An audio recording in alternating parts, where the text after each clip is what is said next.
Welcome to Kiss the Reviews. I'm Armando, that's Corey, and today we're doing 1996's Brain Candy. Before we get started, if you want to follow me or Corey on Twitter, you could follow me at Junior D's. You could follow Corey at Corey_Idol. If you want to follow the show, you could follow the show on Twitter, Instagram, and TikTok at Kiss the Reviews. And let's get into the cast. This is basically if you're a Kids in the Hall fan from the 90s. This is the Kids in the Hall. So this film stars David Foley as a bunch of different people, Bruce McCulloch as a bunch of different people, Kevin McDonald as a bunch of different people, Mark McKinney as a bunch of different people, and Scott Thompson as, you guessed it, a bunch of different people. So if you are and watched, were a fan, I was a huge fan of the Kids in the Hall, mostly because it was silly. It was sillier than like Monty Python. Monty Python was this weird, silly, British, kind of like smart people humor. The Kids in the Hall was literally like four friends that were just silly together on camera. Yeah, I think that's pretty fair. I actually didn't watch Kids in the Hall.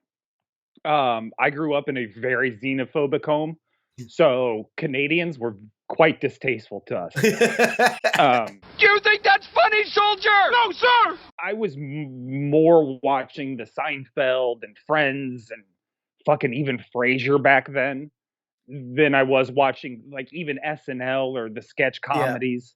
Yeah. So, me too. But individually, I've known these guys after Kids in the Hall, they all went their own way. Individually, I've known their work. I've seen them in things. I've seen their writing, blah, blah, blah. Love all of them. This was legitimately outside of like, pinch your head and like that kind of shit. This was my first introduction into the Kids in the Hall world. Yeah, FYI, I'm crushing your head. You're boring me. I'm crushing your head. I'm crushing your head. Yeah, see, I don't give a fuck.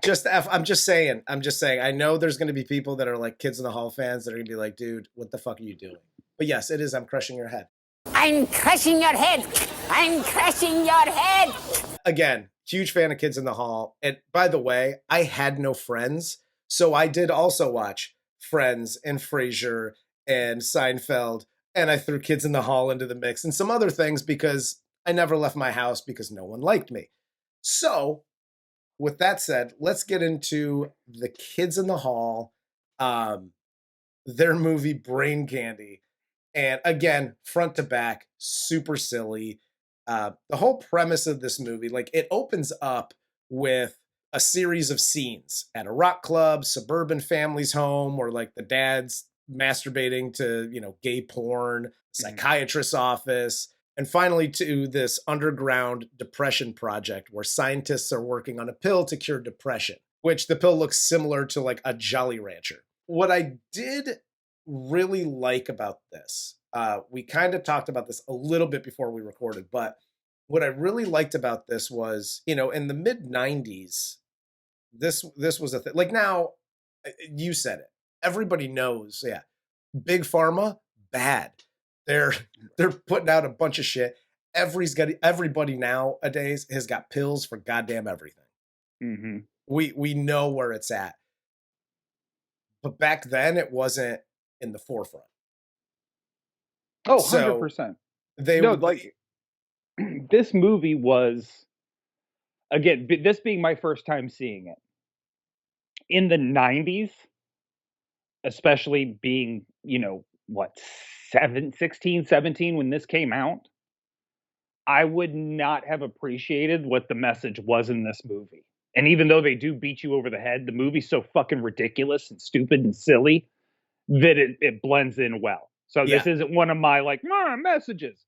This is fine because of those reasons. But the message would have went over my head as a kid. And now watching it, I'm like, yo, these guys were so far ahead of their time Yep. with just what they were talking about, because this was just when Ritalin and Prozac and all this shit was really starting to get pumped into our fucking bloodstreams. Basically, if you had anything wrong with you, like, hey doc, I'm a rich millionaire named Jack and my blood's gone bad. They're like, here's a Prozac, go home. Say my blood's gone bad on me. I'm buying it by the case, like champagne. So they are so far ahead of their time in what they're doing here. Yep. It's genuinely phenomenal watching this now for the first time. Yeah. It's unfortunately so fucking dated. Yeah. Oh, absolutely. Well, there's a couple of things that make this dated. One of which is you can only find this movie on YouTube. I literally looked for it everywhere, and I apologize ahead of time for the clips I'll use in this. They're a little pixelated because I think it's like 480p is what it's available in on YouTube. So that also makes it dated.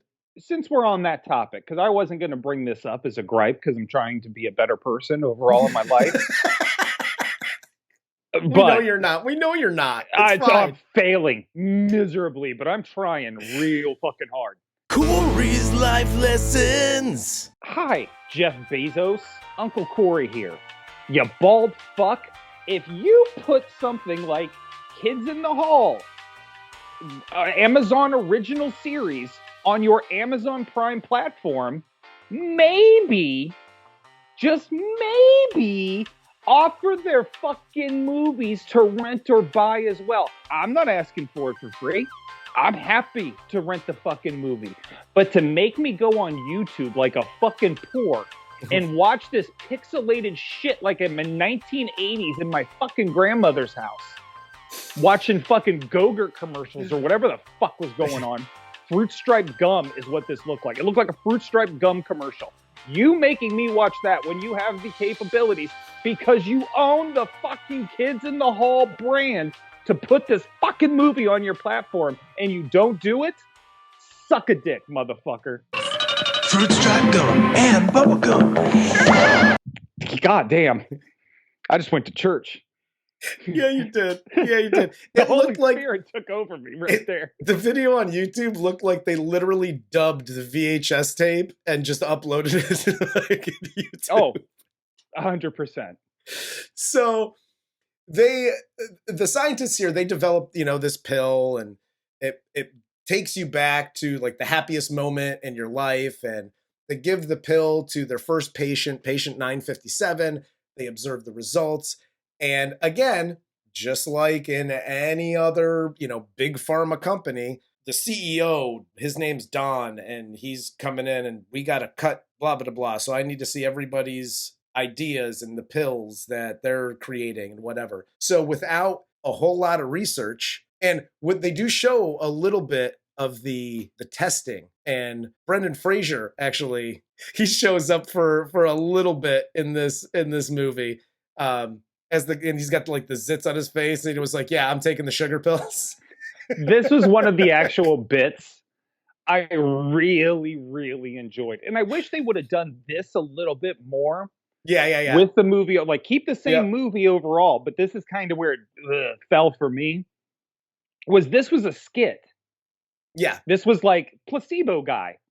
Like you're a guy that knows you're taking a placebo. You two aren't. Go. And that was it was an improv skit that you could see anywhere, but obviously it's done by experts and fucking Brendan fucking Fraser. Yeah. Which is awesome. So if they would have kept that, but progressed the storyline through little skits like that, almost like they did with the Rockstar guy, that would have been fucking phenomenal. But you have these bits with the scientists where it just drags. Yeah. And I don't care. Here's the thing. Unless your name is Dr. Motherfucking Neil deGrasse Tyson, I don't fucking care about you, scientist. Go do science and make my life better. That's what you signed up for. Well, what I did like about this, because so they're going through their their testing phase or whatever, and because Dr. Cooper doesn't want to lose his job and all his colleagues that work with him, he doesn't want them to lose their funding. He just says, yeah, everything's ready to go. And we see the marketing guy come in. And obviously now we know how this works, right? The marketing guy comes in. What color do we want to make the pill? We're going to make it orange. Well, it's a blue hue. Fucking cool. Orange pill then, right? And then they named the pill, Gleeman X or whatever. So am I right that the CEO is supposed to be President Pig shit mixed with like a Lorne Michaels voice? Because the guy sounds exactly like Lorne Michaels. He looks like Lorne Michaels, but all of his kind of mannerisms and the way he moves and his like thought process is very President Pig shit. So now going back to 96, we'll take a look at it. Trump back then was the billionaire CEO, I don't care about people's feelings kind of guy. Exactly. So I think he was the like he's wearing red epitome. Socks, so they have to unveil, like roll up the blue carpet, roll out the red carpet so it all matches what he's wearing. I can see that being Trump. It was all in that same vein. Like Trump was the epitome of what a billionaire CEO looked like, acted like, whatever. Mm-hmm. And what, everybody just kowtowed to whatever his weird fucking desires were. You know what I mean? So I think it was patterned a lot after that. In the drag race community, we call that opulence. Opulence. You own everything. Opulence. They begin to get this pill made, distributed. Dr. Cooper then goes on the Need of Bedford show to talk about the drug. And this is one of my favorite scenes in this movie, because going back to how far ahead of their time they were with, basically calling out big pharma and whatever, and how they distribute these drugs and whatever. Dude, this whole scene of them on the, the daytime talk show, and we have Dr. Cooper, who developed this drug that cures depression magically. And all they want to do is ask him, how big his house is. And then he looks like Tom Jones. And then they make him dance and shit. And then you have the one old guy who's like, I want to be a scientist someday too. Like, what do I have? Do you have any advice for me?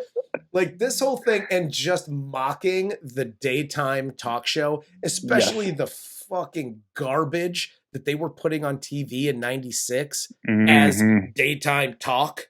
Like, people make fun of shit now, like The View and the other iterations of The View. Like, that shit is like academia compared to the bullshit they were putting on TV during the day in 96.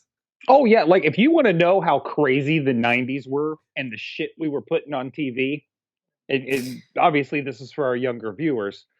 Now I want you to picture this in your head. Rosie O'Donnell fought Tom Selleck about guns at 9:00 in the morning for 6 months straight.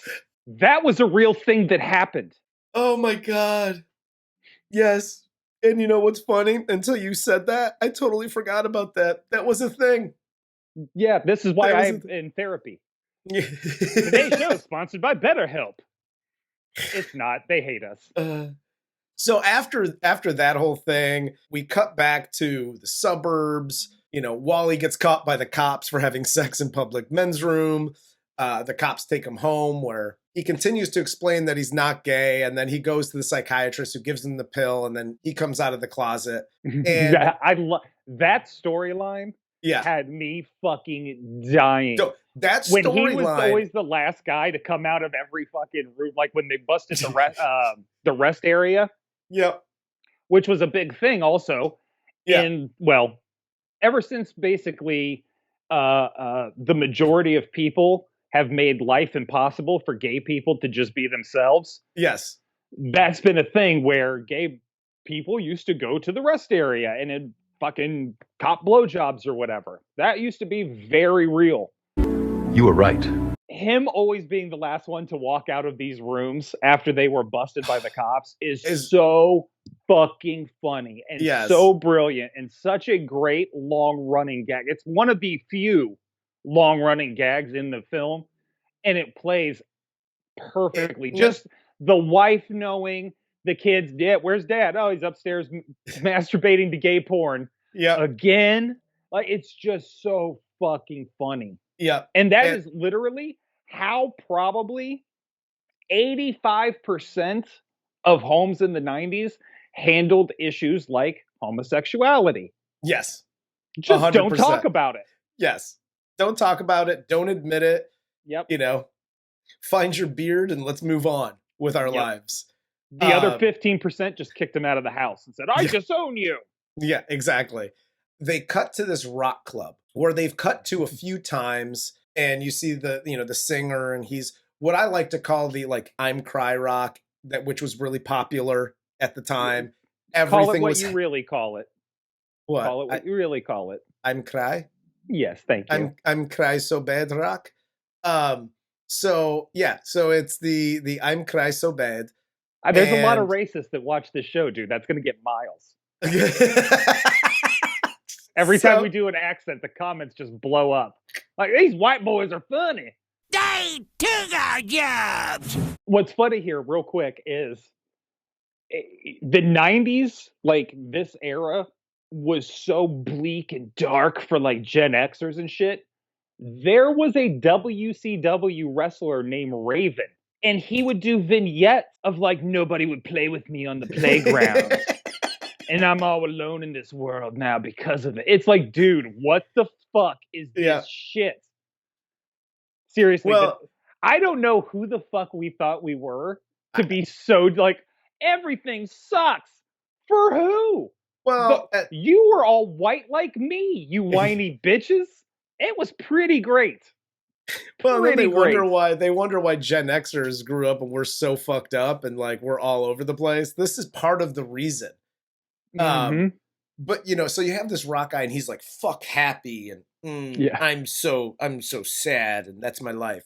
And then they cut to him again, and this is one of the other long running bits through the show. They cut to him again, and he's taking the drug and he writes like the happy song and he starts winning awards. And you know, he's like the pop guy now, the pop rock guy. But everybody in the club is like, dude, fuck this guy. Like nobody wanted to see somebody happy.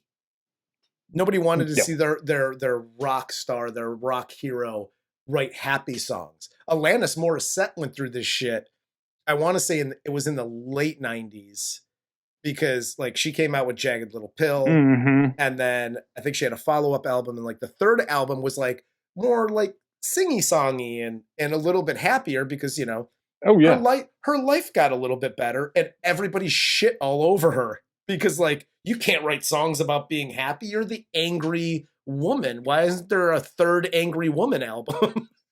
That's exactly it, dude. Ever since I took off, dude, I get like, how dare you write about pores? And it's like, I used to be one. And they're like, you're not anymore. So they're never going to be happy.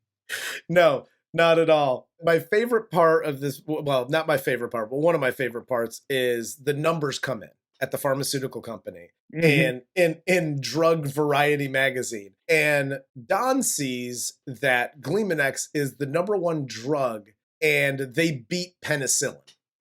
Like that's how popular their shit is. And while at this party, Don tells Dr. Cooper that they're applying for their drug to be non-prescription so anybody can get it. And 3 months later, we're seeing that they're, you know, developing the Gleamanex for pets. You know, everybody's taking Gleamanex. The rock star is now, you know, writing the happy songs. The pill then starts to show side effects that they see in the rats or the mice, where they're just like in this comatose state and they're stuck in their latest like happiest memory. And Dr. Cooper goes to the lab. He sees the monkey in the lab in the same state. And then he goes to visit the old woman from the beginning, and she's in the backyard pouring tea. And getting sexually assaulted by 9-year-olds. By Dennis the Menace and his buddy. It's totally Dennis the Menace. Right? Like, look, guys, Mr. Wilson's wife is sitting out there comatose. Let's fuck with her butthole. Like, there's one kid up the back of her dress. What are you doing, dude? And he's standing up. I understand the kid at least laying on his back, looking up.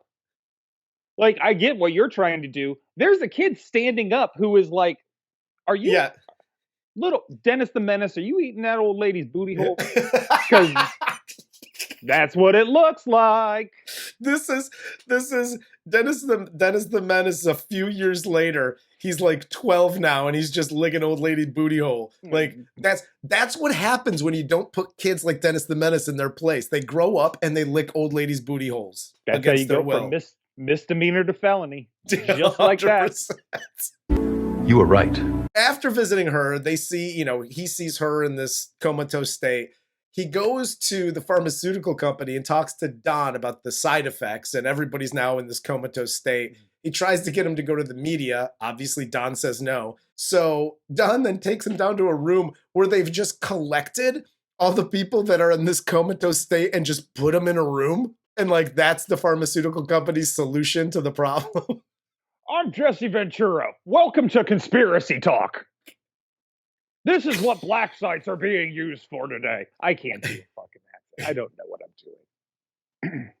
It's all good. All I did is bring up phlegm trying to do a Jesse Ventura voice. That is what I achieved with that. Hey, if you're doing that, you're in the arena. So at least you're there. But I swallowed it like toothpaste, so now I got a weird stomach thing. So Corey's checking out for the rest of the show. Yeah, I'm just done. Dr. Cooper then decides here that he's going to go to the media. He holds a press conference where only 3 people show up. And Marv gets there to take him to the quote-unquote real press conference where the pharmaceutical company and Don announces this groundbreaking of the world's first comatorium, where they take all the people in the comatose state and they're holding a raffle like it's the goddamn Hunger Games to see who gets to stay in the first comatorium. Mm-hmm.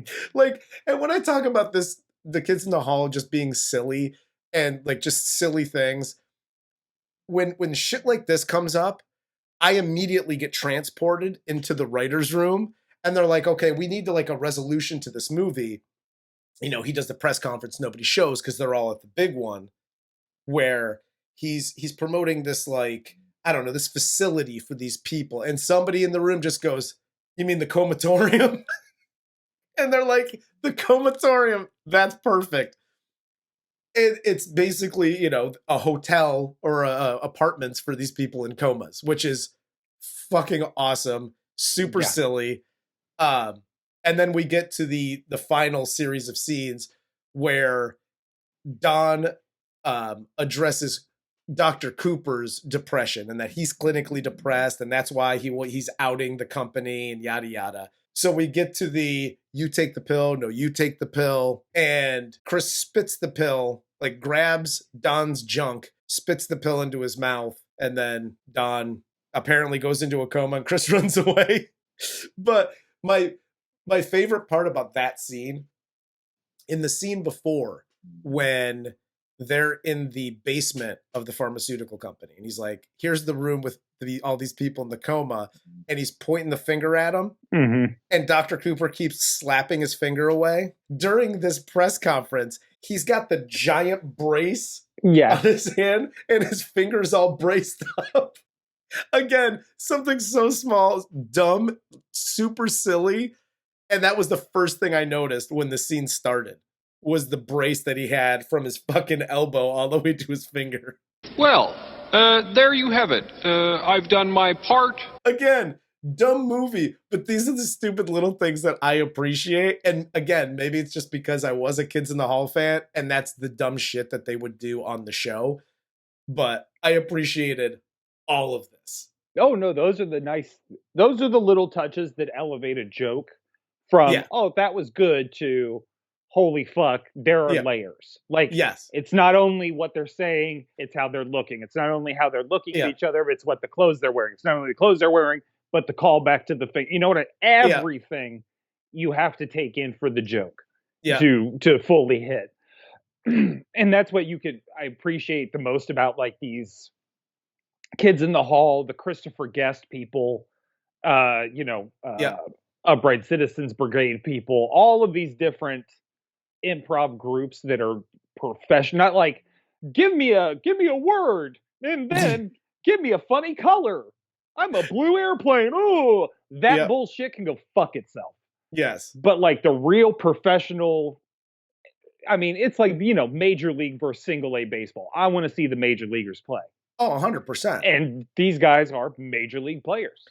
And when I first saw this, like back in the mid to late 90s, I don't necessarily know that I went to the theater to see this one.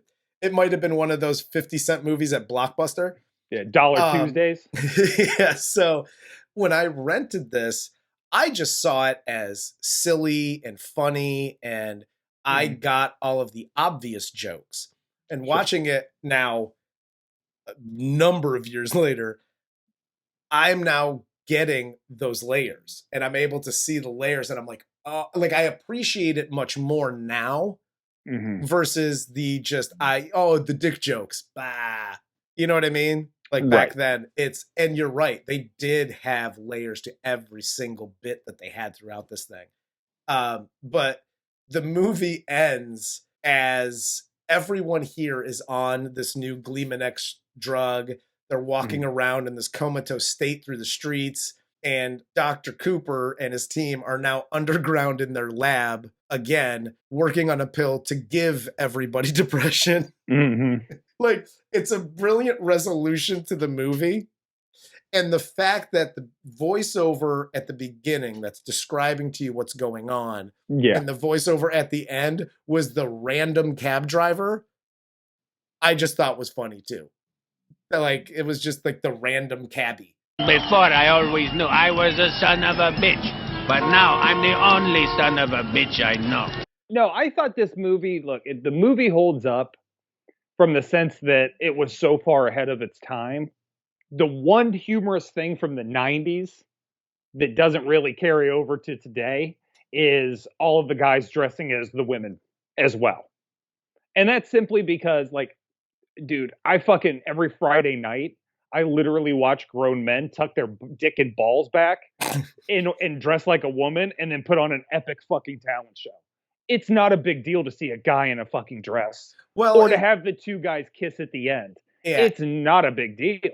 No, so, it's like not. That in the 90s was like, oh my God, they're about to, I thought they were going to kiss. That's crazy. They almost kiss. You know what I mean? Like, they kept building that kissing tension between the two main characters in that storyline. And it's not that it's like, oh, it's offensive. It's not that. It's just, what's the big fucking deal? So I think the origination of that, like, because let's face it, The Kids in the Hall was not a very, didn't have a high budget. Oh no, like one of them dresses the queen. She makes an appearance in this where she approves the drug. Yes. Like that was a huge bit.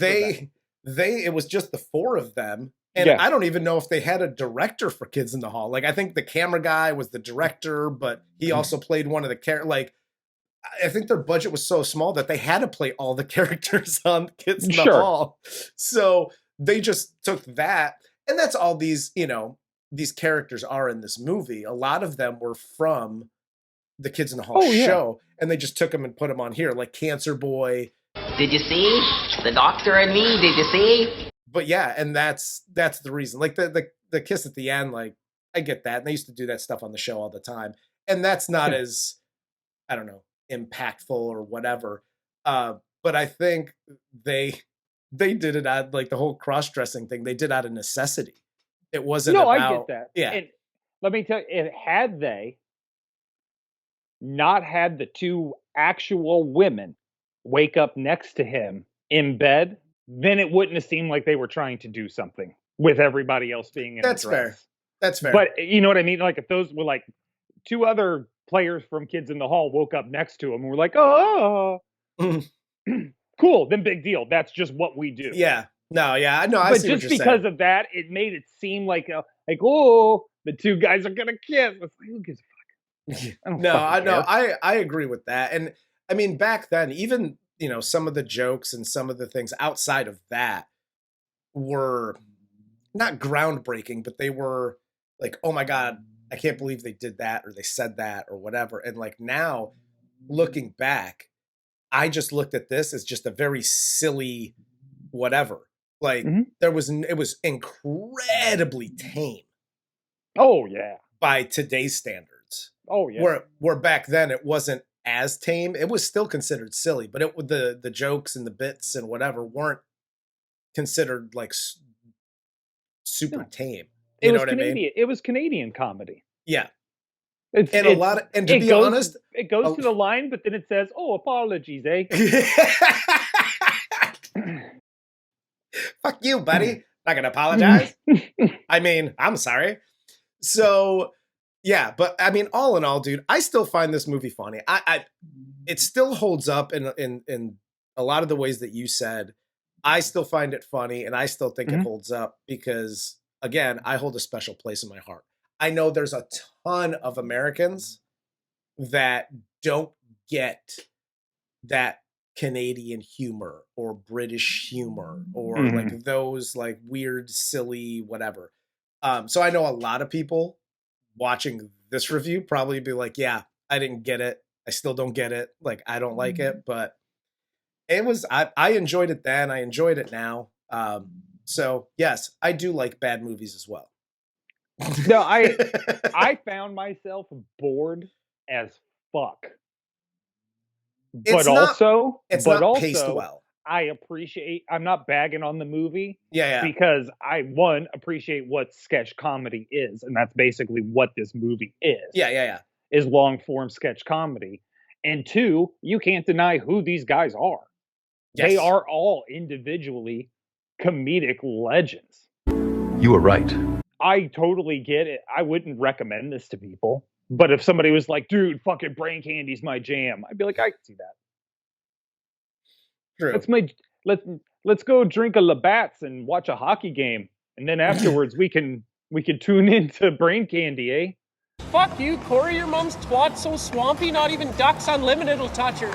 I mean, that's all I really got. I mean, all these guys are super talented. I mean, you've already brought up a lot of the good in this movie, but I don't really have anything else on top of that. Do you have anything else for this movie? No, sir. All right. Well, for Corey, I'm Armando. This is Kiss the Reviews, and this was 1996's The Kids in the Hall, Brain Candy.